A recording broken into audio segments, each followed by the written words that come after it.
Donc, d'abord, nous nous excusons parce que nous étions en ligne avec l'Assemblée des Saints à Cologne. Alors, comme nous avons des frères allemands là-bas, donc, c'est pourquoi tous les pays en Lingala, on a interprété dans allemand. Maintenant que nous avons fini avec eux, donc nous revenons vers vous. Je voudrais revenir sur l'écriture d'Ésaïe, chapitre 55, le verset 10. La Bible dit que comme la pluie et la neige descendent des cieux. Je crois que le docteur Guy Roger Bassavoula a expliqué ça. Donc ici, nous avons deux dispensations. Nous avons la dispensation de la pluie et la dispensation de la neige. Amen. C'est très important. Donc, docteur Bassavoula l'a expliqué. La dispensation de la pluie représente le sacerdoce de Moïse. La dispensation de la neige représente la dispensation de Jésus. Il y a quelque chose de très important que le bien-aimé a évoqué ici. Il a démontré que la pluie tombe partout sur la terre. Donc, même dans les déserts de Sahara, la pluie tombe. Ne vous en faites pas. Sauf que c'est quand même rare, mais ça tombe quand même. Pour dire que la loi de Moïse est donnée à tout le monde. C'est-à-dire que même dans la conscience de tout un chacun de nous, dans sa conscience, il sait que voler c'est mauvais. Amen. Prendre la femme d'autrui c'est mauvais. Mentir c'est mauvais. Donc c'est ça la pluie. C'est ça la dispensation de la pluie qui tombe partout. Dans la nature, nous constatons malheureusement que la neige ne tombe pas partout. Amen. Donc la neige a des contrées où elle tombe. C'est pour démontrer que le Seigneur Jésus-Christ n'a pas été donné partout. Amen. Donc, il y a des coins spécifiques où Jésus-Christ, comme la neige, voyez-vous, est en train de nous sauver. Bon, on comprend aussi que la neige ne tombe que chez les nations. Amen. Ouais, donc, il ne tombe plus en Israël. Donc, nous répétons ça. Donc, la pluie et la neige représentent deux dispensations. Donc, maintenant, je vais prendre quelques éléments des Écritures pour expliquer ces choses. C'est pourquoi, bien aimés frères dans le Seigneur, vous avez remarqué que lorsque Dieu arrive chez Abraham, en partant vers le pays de Sodome et Gomorrhe, Dieu va rester chez Abraham, il va envoyer deux anges. Les deux anges là que Dieu envoie, c'est la pluie et la neige. Amen. Est-ce que vous comprenez ce que nous disons? C'est très important. Donc la Bible a une perfection dans la compréhension. Vous voyez? Donc, les deux là que Dieu a envoyés, c'est ça la pluie et la neige. Je prends un autre témoin. Les jours où Israël combattait Amalek, comme le combat était très difficile, Moïse va monter sur la montagne, sur une colline, il va s'asseoir sur un rocher. L'Écriture dit, Moïse va être soutenu par Aaron et Hur. Donc tu comprends que Aaron et Hur représentent la pluie et la neige. Envoyé par le ciel. Envoyé par le ciel qui est représenté par Moïse. Amen. Vous voyez bien aimé dans le Seigneur, ça c'est la perfection des Écritures. Donc, c'est pourquoi nous vous avions appelé à croire à cet évangile. Nous vous disons de croire à cet évangile parce que c'est ça le vrai. Nous n'avons cherché rien d'autre chez vous que la connaissance de Christ. Quand nous vous prêchons, frère, nous ne prêchons pas pour savoir qu'est-ce qui se passe dans ta chambre. Ça ne nous intéresse pas. Qu'est-ce que tu fais dans ton travail? Ça ne nous intéresse pas. Ce qui nous intéresse, c'est vous présenter la personne de Christ. C'est ça la prédication. C'est ça l'évangile que nous portons. C'est ça l'évangile éternel. C'est-à-dire, ne vous enseignez que la personne de Christ. La Bible dit que dans tout Israël, Saoul était l'homme le plus géant en taille. Tout Israël était petit. Donc, Saoul était plus géant. Donc, c'est une façon de dire que quand nous nous assemblons, nous devons tous disparaître. Amen. Nous devons tous être des petits. La seule personne qu'on doit élever parce qu'il est plus grand de taille que tout le monde, c'est Saoul. Or, Saoul ici, c'est le Seigneur Jésus-Christ. Donc, Guy Roger vous a dit ceci, que la pluie ne donne pas la vie. Faites attention, hein. Il n'est pas dit quand il dit la pluie, que partout tu vois la pluie, que c'est la même chose. Non. C'est seulement cette autoroute. Exactement. Voilà. Donc, la pluie ne donne pas la vie. Il a typifié la pluie par le sacerdoce de Moïse, lequel sacerdoce ne donne pas la pluie. En d'autres termes, la pluie est ténèbres, Amen. La neige est lumière. Voilà. À la loi et au témoignage. La loi est ténébreuse, le témoignage est lumière. Oui, ce sont les deux envoyés. Je reviens dans le pays d'Égypte. Parce que ça là, nous répétons tantôt d'une manière, tantôt d'une autre. Si tu ne comprends pas, c'est que Dieu ne t'a pas appelé à ces choses. Mais nous répétons pour que tu comprennes. C'est ça là, c'est pourquoi Dieu a créé les ruminants. Les ruminants, ils répètent, toujours dans les soucis que le peuple comprenne. Amen. Bien aimé, quand nous prêchons, c'est toujours dans les soucis que vous compreniez les choses de Dieu. Nous ne prêchons pas pour vous ridiculiser. On ne prêche pas pour humilier quelqu'un. Non. Nous prêchons pour que vous parveniez à la connaissance. Amen. Et lorsque vous parvenez à cette connaissance, la gloire revient au Seigneur. Je vais répéter ça d'une autre manière. Quand Dieu frappe le pays d'Égypte des ténèbres, l'Écriture dit, la colonne était d'un côté ténèbres, d'autre côté lumière. Amen. Donc la colonne séparée en deux, c'est la pluie et la neige. Vous voyez, mais, hein, donc, ouais. Donc, la colonne de nuée qui était ténèbres représente les sacerdoces de Moïse, représente la pluie. Tous ceux qui sont dans les ténèbres sont dans les noirs. Et il y a une partie qu'on appelle la partie lumière. Donc, il y a toujours des inspirations qui me viennent quand je prêche comme ça. Amen. Donc, la pluie et la neige représentent la face de Dieu et le dos de Dieu. Donc, vous avez remarqué ça? Donc, quand Dieu dit que la pluie et la neige descendent des cieux, en fait, Dieu voudrait dire, quand je descendrai, il y aura certains qui me verront des dos et d'autres qui me verront en face. Donc, parce que les dos de Dieu, c'est ça les ténèbres. C'est pourquoi quand Moïse a demandé, Dieu, fais-moi voir ta face, Dieu dit, tiens-toi au creux du rocher, je passerai et tu me verras. Quand Dieu passe, il prend sa main, il couvre le visage de Moïse. L'Écriture dit que Moïse vit Dieu des dos. Les dos de Dieu, c'est ce que le docteur Guy Roger appelait la pluie. C'est ça. C'est ça la loi, c'est ça le temps où Dieu, les ténèbres de Dieu. J'aime ça. Il est merveilleux. Regardez. Nous vous invitons à Lyon. Donc, ce week-end ici, le samedi et dimanche, nous sommes à Lyon. Donc, je viens avec le docteur Guy Roger Bassafoula, avec sa charmante épouse, Maman Rachel, la femme de l'ombre. Donc, vous comprenez? Donc, les sacerdoces de Moïse va donc représenter la pluie. Les sacerdoces de la grâce va représenter la neige. Or, la pluie, c'est le temps où Dieu se cache. C'est pourquoi 1 Chronique chapitre 6, à partir du verset 15, Salomon dit, l'Éternel Dieu daigne habiter l'obscurité. L'obscurité de Dieu là, c'est ça la pluie. Selon les livres d'Ésaïe. Faites attention, hein.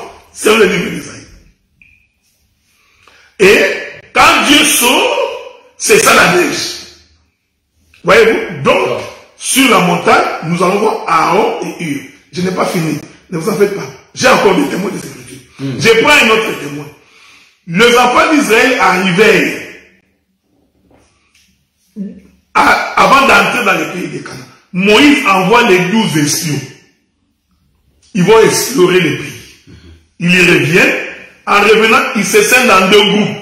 Nous avions un groupe de 10 et un groupe de 2. Ça fait 2 groupes. Ok, faites attention. Les 10 vont dire à Moïse, nous avons exploré le pays. Le pays est riche. Nous avons trouvé qu'il coule le lait de miel. Mais la difficulté, c'est qu'on ne peut pas accéder. Parce qu'il y a des géants dans ce pays. Donc, les 10 ici ont attesté de l'incapacité d'accéder dans le royaume. Ils représentent les sacerdoces de Moïse. Ils représentent la pluie. Oyo soko comprendre que c'est pas le qui aura fait. N'est-ce pas bien? Parce que mon a toujours été, tout le monde m'a tout ça moi, abondé que nous s'en aille pas bête. Nous vous prêchons l'évangile. Amen. Parce que c'est ce que nous voulons, c'est ce que nous recherchons chez vous. Parce que nous croyons que c'est l'évangile qui donne la vie. C'est l'explication de l'écriture qui sauve. Amen. Pour que vous vous attachiez au Seigneur. Je l'ai dit, j'ai toujours répété, un ministre doit avoir l'interprétation et l'explication de l'écriture. Ok? Donc, vous avez remarqué ces choses. Mais, Josué et Caleb, et ils vont dire, nous entrerons dans Canaan. Amen. Avez-vous remarqué cette chose? Donc, les deux groupes scindés ici représentent la pluie et la neige. Donc, toi qui es en Afrique, il ne faut pas dire, tu vois, pourquoi la Bible parle de la neige. Nous, ici en Afrique, on ne comprend pas la neige. C'est parce que ton idée, tu penses à la neige naturelle. Non. Non. Non. Donc, Dieu utilise la nature, mais il explique les royaumes. Donc, même si tu es en Afrique, tu n'as jamais vu la neige. Mais la neige que nous expliquons, ce n'est pas cette neige qui tombe ici dehors. C'est Jésus. C'est Jésus. Amen. Vous comprenez ce que nous disons? Bon, je prends un autre témoin. Toi, non, ce sont des flèches dans les carquois, frère. Amen. Regardez. Le Seigneur Jésus-Christ va à la montagne des transfigurations. Vous voyez? Là-bas, Christ se transfigure.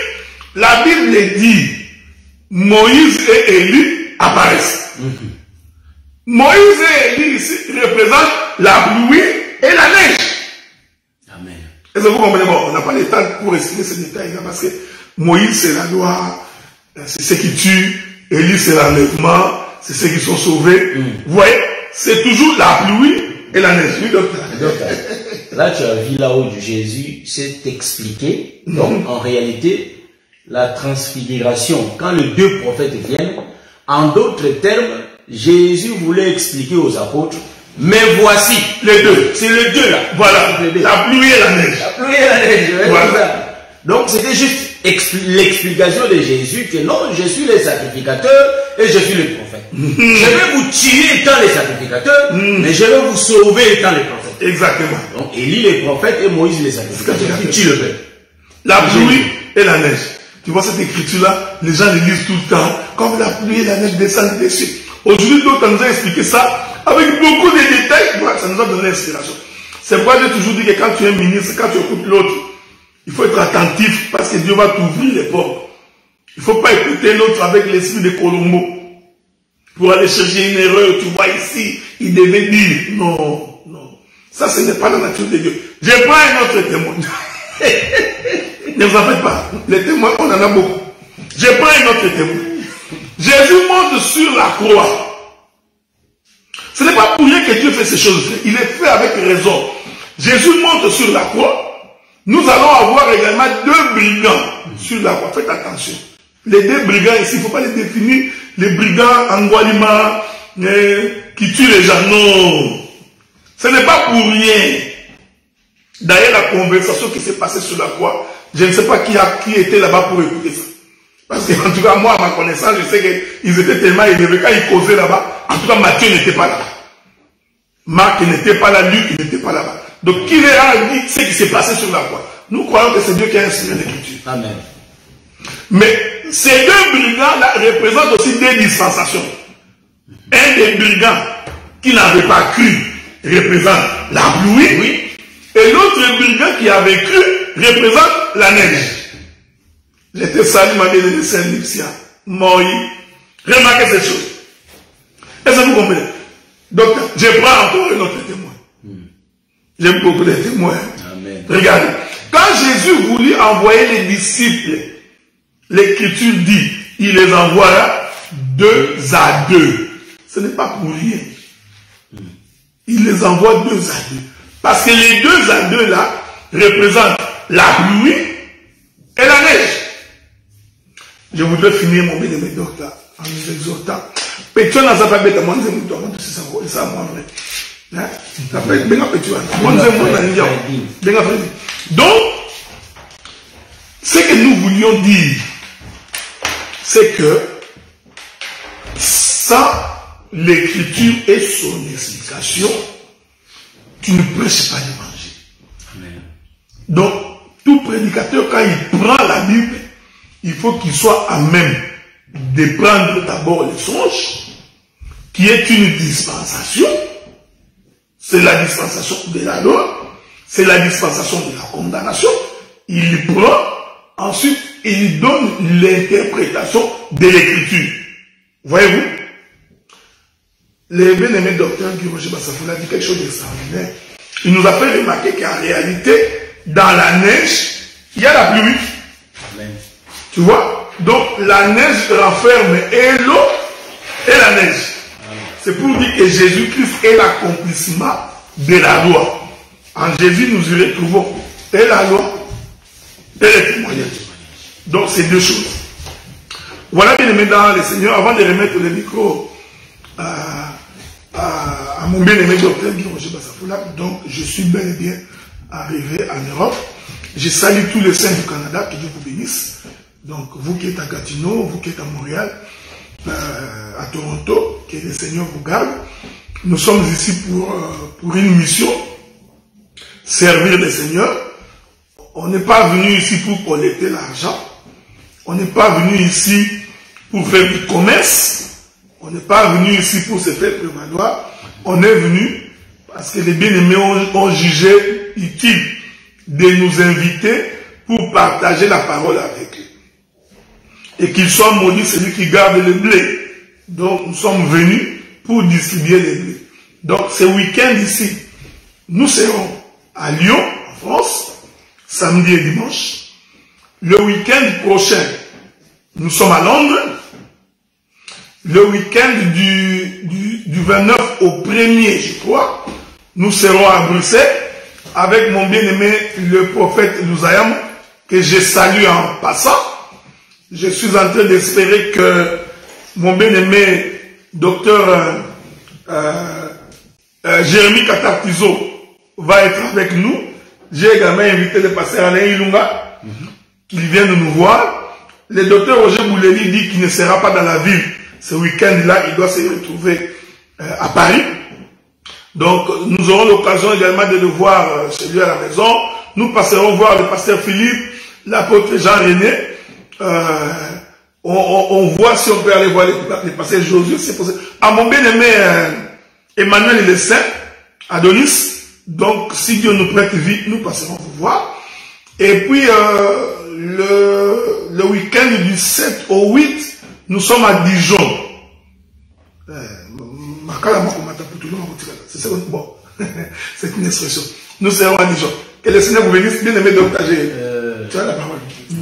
Nous bénissons le Seigneur pour l'enseignement de notre bien-aimé le docteur Adela. Comme je vous avais dit que non, on était avec l'église. Et quand on a fini, on a bien pris soin de vous. Et par la grâce de Dieu, on va chanter. Il a donné beaucoup de témoins, et sur place, vous allez remarquer qu'il y a eu la répétition de Moïse. On a vu Jean-Baptiste et Jésus lui-même. Voyez-vous, Jean-Baptiste qui était la pluie et Jésus était la neige. Voyez, donc quand la neige vient, il efface la pluie. Parce que dans la neige, il y a la pluie. Voyez-vous ça? C'est pourquoi il faut que Jean-Baptiste s'efface. Voilà. Et que Jésus apparaisse. C'est ça. Il faut qu'il diminue et que Jésus apparaisse. Voilà, c'est ça. Donc Jésus, c'est la neige.